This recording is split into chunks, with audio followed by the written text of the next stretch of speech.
Welcome to the StarCraft II Heart of the Swarm Art and Technology panel. Please put your hands together and welcome to the stage members of the StarCraft II team.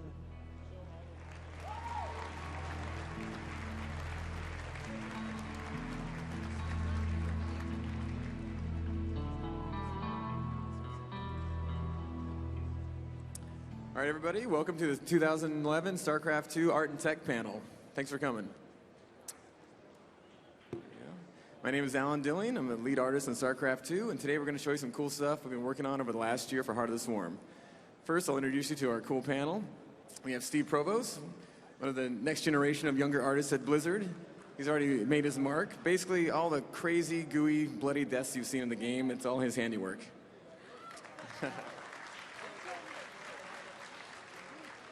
Next, we have Dominic Filion, our lead graphics engineer. He's the smart one out of the group. He's the one to make sure the engine can handle all the cool art we put into it. And lastly, we have Phil Gonzalez.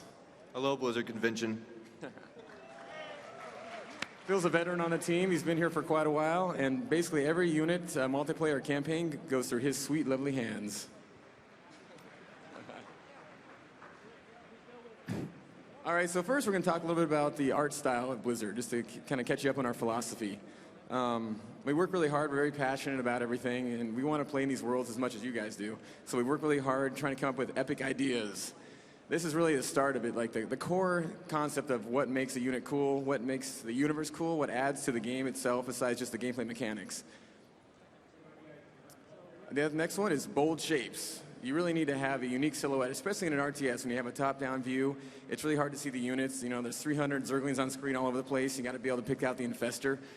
So having a unique, bold shape that really shows off the unit well is really important. And of course, crisp and colorful textures. You know, we're known for not doing realistic stuff. It's a little more on the flavorful side. You know, lots of color. And again, with the crispness, you can't get too much detail since the units are smaller. Because when you zoom out again to the RTS view, it gets kind of busy. So you really need to kind of complement the bold shapes with details, but you can't get too much small stuff in there. And of course, to bring it to life, dynamic animations. Again, you're not going to see like uber realistic motion capture stuff with our animations. We like to do it by hand, keep it kind of stylized, a little bit over the top, and just basically have fun with it. So now on to the multiplayer units. I don't know if you guys have seen them on the floor out there, but we have a bunch of new units for both or all three sides. Now with 5,000% more super badassedness. And some of these units are still a work in progress, but I'm really proud of what we have so far on the art and design side. We've been playing The Office. We've had a lot of fun. The art looks amazing. These guys have done a great job. And it's kind of a fun thing, too, because we work hand in hand with the designers. Sometimes we get certain things from them that say, hey, we need a small unit, and it's got a grappling hook, and it flies. We're like, okay, cool. And we'll kind of go off and we'll start pushing it more. Like, what if it has 2 grappling hooks, or it's got laser grappling hooks, or you know, instead of flying, it's got giant legs, and we kind of try and push it back and forth a little bit. Other times, we actually get stuff in that just seems cool to us, and we're like, hey, like we want a giant robot in the game. Like the Thor is a great example. We went to the designers and they said, hey, giant robots, got huge guns. Like they're like, what does it do? I don't know. You guys figure it out. It's just cool. Like who doesn't like giant robots? So that's a good unit. That's a good example of basically them putting in cool stuff on our side and making it work in the game really well on the mechanics side. And actually, some of the stuff you're seeing here today, the design came in recently, so some of the stuff we made literally like 3 weeks ago. In fact, last week we were still doing some tweaks, so it's really fresh. All right, first we'll start off with the ZERG. Heart of the Swarm is a ZERG-centric expansion, and one of the new units is actually called the Viper. Now this is about 3 years old actually. It's a development video we have internally. We really wanted to have a cool snake-like motion for one of the characters. And again, we didn't know what for. We decided, hey, that's a cool concept for ZERG. And so we animated this guy, we put him in, we were playing around with it, and it came down to, we just didn't have the tech to really pull it off so it'd be dynamic when it moved around in the level. And so we said, okay, we put it on the shelf and we'll come back to it, and luckily a couple years later, we get to put it back in. And so we started reconcepting the overall look of it. And you can see Sammy, our art director, drew this, and at the beginning, it was a little more of a kind of a scorpion look, kind of a muta tail in there. More concepting, kind of flesh out the colors and some of the details. You see the changes in the head and the arms. And then you have the final model, which looks amazing, I think. And you're not going to see it animated here. I'll show you in a minute because it's dynamically animated, but this guy is the epitome of a cool, creepy Zerg. Like, you don't even want to click on it. It's so disgusting. And that's what we strive for, basically. Here's a couple of them in motion. You can see how their tails work. And when you click around and do 360s with them, it actually follows you perfectly. And, of course, a lovely environment from part of the campaign. Little sneak peek.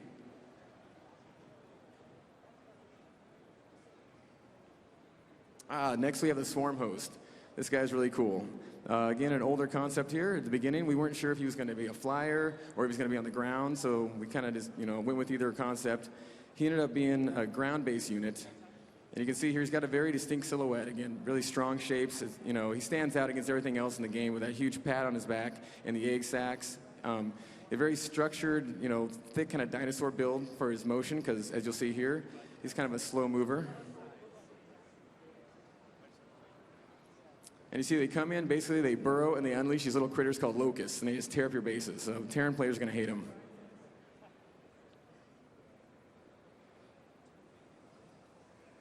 Next we have the Terran. Any Terran fans in the audience?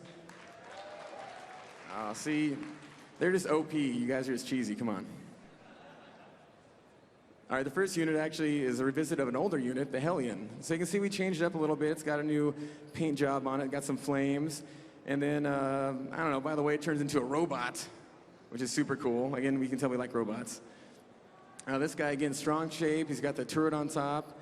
When he transforms in this mode, it's almost like a siege mode. He's a little bit slower. He's tougher, though, and he's got a shorter range on his flamethrowers. And he's got those awesome shields on his arms that help deflect the damage.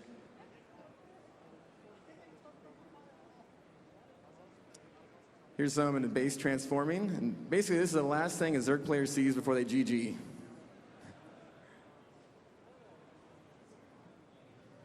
Here we have the Warhound. Again, more robots.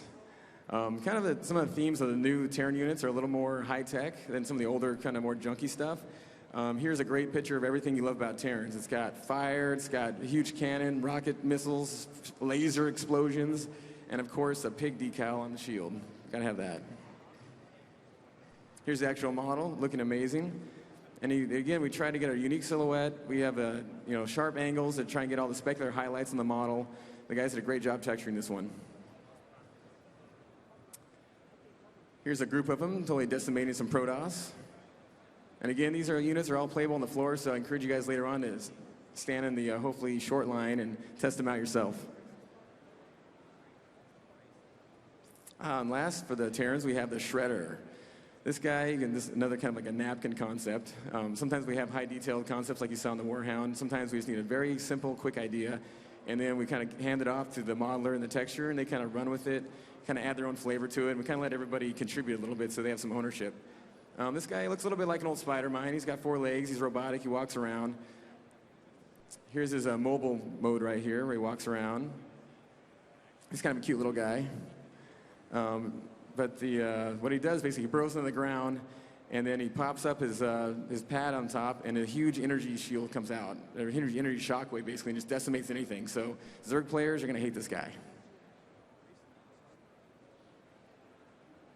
And again, all these animations and everything are very in flux.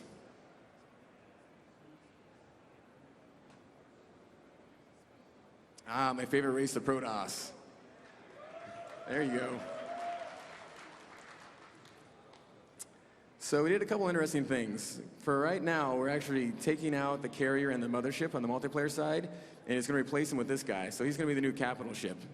Really large, huge, and you can see here another kind of rough concept, really trying to capture the sleek shapes, almost organic shapes of the PROTOSS. And you can see on the top, it kind of shows a little bit of the weapon system, which is important because, as you see here in the final model, like that energy ball is huge. It really becomes part of the ship itself with the silhouette. It basically launches that thing out and takes out, massive mutas. This guy has an interesting history too, because he started off as a Dark Templar theme, so he had more of the silver and green colors, and we're trying to balance out the armies just visually. And then, we decided, hey, screw it, he's going back to typical PROTOSS, traditional gold colors. And often that happens during development. We'll switch back and forth, test different things out. Here you can see him totally decimate a whole bunch of mutas. Yeah, I love this guy. Now here's another old development video. This guy back in the day was called the Star Relic, and it's probably about 3 or 4 years ago.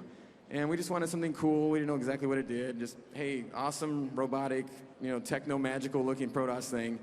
And there was no role for it basically in the Army. So every time the designers would be like, hey, we're going to put in this flyer or this caster, I'd be like, oh, dude, come on, use this. And I'd pull it back out every time. It was almost like a joke. And so finally, there is a role for it as a caster in the Heart of the Swarm expansion. And so here's the final model, again, looking much better. And it's interesting, this guy actually started off with the gold colors at first, and once we switched the Tempest over back to gold, we said, well, we got to have one Dark Templar new unit in there, so we switched this guy over to silver. I would like to say we spent a lot of time thinking about it, and it was this huge deliberation, and we're very smart about it, but it took about 5 minutes, and we're like, yeah, that looks cool, ship it. So this guy's really fun. He's actually kind of a harassment unit with these cool spells. Like, he can put shields on your minerals so you can't mine, so that's going to be pretty evil.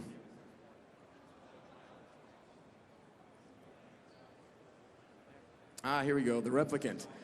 This guy's awesome. Again, talking about very unique silhouette and structure. He goes around the battlefield. He just, it's a robotic unit, so we don't have to worry too much about the cockpit or seating in it or like how it all works. I mean, we try and be somewhat, form follows function, but this guy just looks cool. We're like, screw it, he looks cool, put him in there.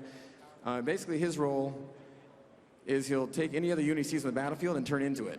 So like right here, you can see him stealing the identity of the siege tanks, and he's a permanent siege tank now. So that means the PROTOSS players can now have any other unit that's on any other race, which is very crazy. But I love that.